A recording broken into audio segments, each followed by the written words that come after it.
श्री शिवाय नमस्तुभ्यं। अथ 10वां श्रीहरि को सृष्टि की रक्षा का भार एवं भोग मोक्षदान का अधिकार देकर भगवान शिव का अंतर्ध्यान होना। परमेश्वर शिव जी बोले, उत्तम व्रत का पालन करने वाले हे हरे, हे विष्णु, अब आप मेरी दूसरी आज्ञा सुने। उसका पालन करने से आप सदा समस्त लोकों में माननीय और पूजनीय होंगे।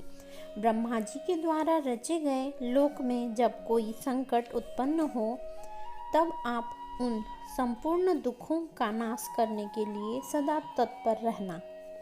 मैं संपूर्ण दुस्सह कार्यों में आपकी सहायता करूँगा।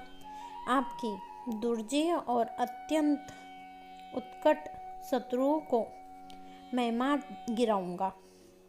हे हरे, आप नाना प्रकार के अवतार धारण करके लोक में अपनी उत्तम कीर्ति का विस्तार कीजिए और संसार में प्राणियों के उद्धार के लिए तत्पर रहिए।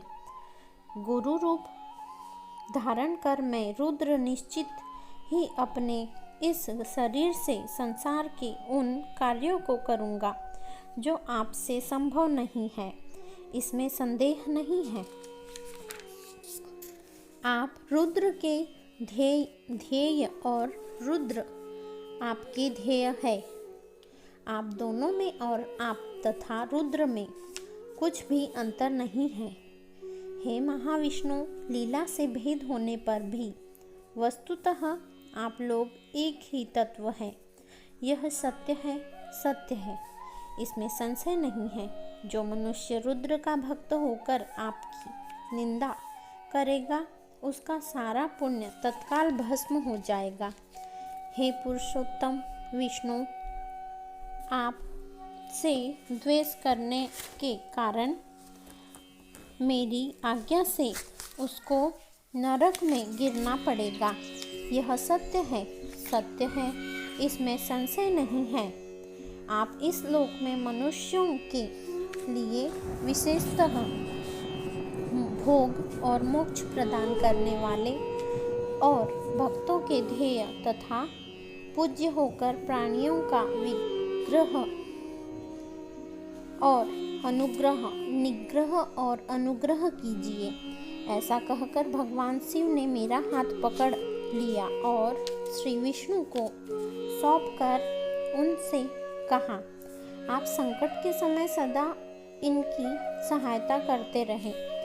सबके अध्यक्ष होकर आप सभी को भक्ति और मुक्ति प्रदान करें तथा सर्वदा समस्त कामनाओं के साधक एवं सर्वश्रेष्ठ बने रहें। हे हरे, यह मेरी आज्ञा है कि आप सबके प्राण रूप होइए और संकट काल आने पर निश्चय ही मेरे शरीर रूप उस रुद्र का भजन कीजिए जो आपकी शरण में आ गया। वह निश्चय ही मेरी शरण में आ गया। जो मुझ में और आप में अंतर समझता है, वह अवश्य ही नरक में गिरता है। अब आप तीनों देवताओं की आयु बल को विशेष रूप से सुनिए। ब्रह्मा, विष्णु और शिव की एकता में किसी प्रकार का संदेह नहीं करना चाहिए। 1000 चतुर्युग को ब्रह्मा का एक दिन कहा जाता है और उतनी ही उसकी रात्रि होती है।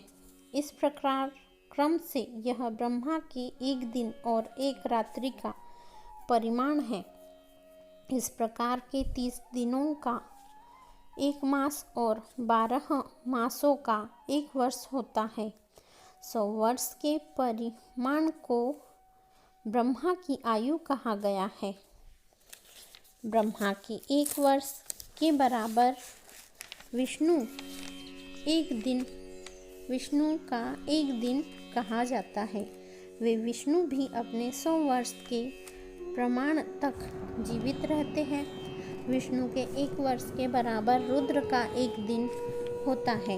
भगवान रुद्र भी उस मान के अनुसार नर रूप में 100 वर्ष तक स्थित रहते हैं तदंतर शिव के मुख से एक श्वास निकलता है और जब तक वह निकलता रहता है तब तक वह शक्ति को प्राप्त कर पुनः जब निःश्वास लेते हैं तब तक ब्रह्मा, विष्णु, शिव, गंधर्व, नाग और राक्षस आदि सभी देहधारियों के निःश्वास और उच्छ्वास को बाहर और भीतर ले जाने के क्रम की संख्या है सुरसत्तम दिन 7 में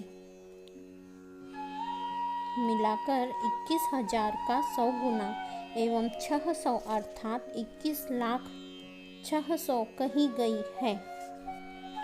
6 उच्छ्वास और 6 निश्वास का एक पल होता है।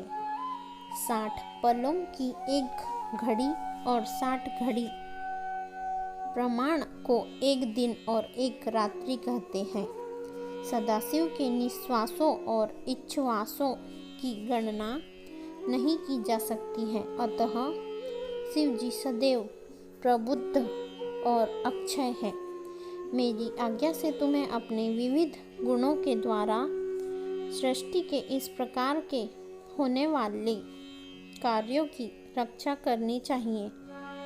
ब्रह्मा जी बोले, हे देवर से भगवान शिव का यह वचन सुनकर सबको वश में करने वाले भगवान विष्णु मेरे साथ विश्वनाथ को प्रणाम करके मंद स्वरों में उनसे कहने लगे। विष्णु जी बोले, हे शंकर, हे करुणा सिंधु, हे जगतपते, मेरी यह बात सुनिए। मैं आपकी आज्ञा के अधीन रहकर यह सब कुछ करूँगा। आप ही मेरे सदा ध्येय होंगे, इसमें अन्यथा नहीं है। मैंने पूर्व काल में भी आपसे समस्त सामर्थ्य प्राप्त किया था।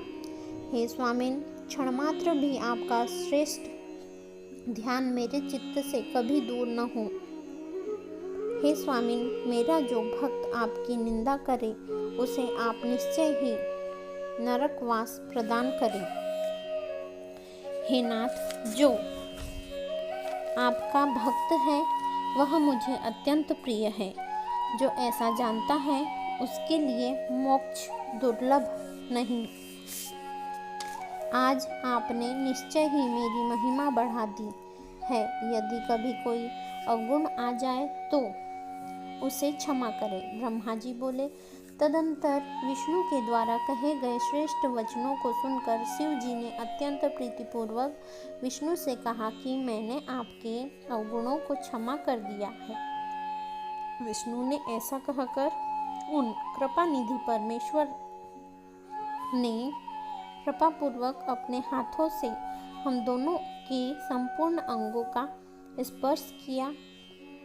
सर्व दुखहारी सदाशिव ने नाना प्रकार के धर्मों का उपदेश कर हम दोनों के हित की इच्छा से अनेक प्रकार के वर दिए। इसके बाद भक्तवत्सल भगवान शंभु कृपापूर्वक हमारी ओर देखकर हम दोनों के देखते देखते शीघ्र वहीं अंतर्ध्यान हो गए। तभी से इस लोक में लिंग पूजा का विधान प्रचलित हुआ है। लिंग में प्रतिष्ठित भगवान शिव भोग और मोक्ष देने वाले हैं। शिवलिंग की वेदी महादेवी का स्वरूप है और लिंग साक्षात महेश्वर है। लय कारक होने के कारण ही इसे लिंग कहा गया है। इसी में संपूर्ण जगत स्थित रहता है। जो शिवलिंग के समीप स्थिर होकर नित्य इस लिंग के आख्यान को पढ़ता है वह 6 मास में ही शिवरूप हो जाता है। इसमें संदेह नहीं करना चाहिए। हे महामुने, जो शिवलिंग के समीप कोई भी कार्य करता है उसके पुण्य फल का वर्णन करने में मैं समर्थ नहीं हूँ।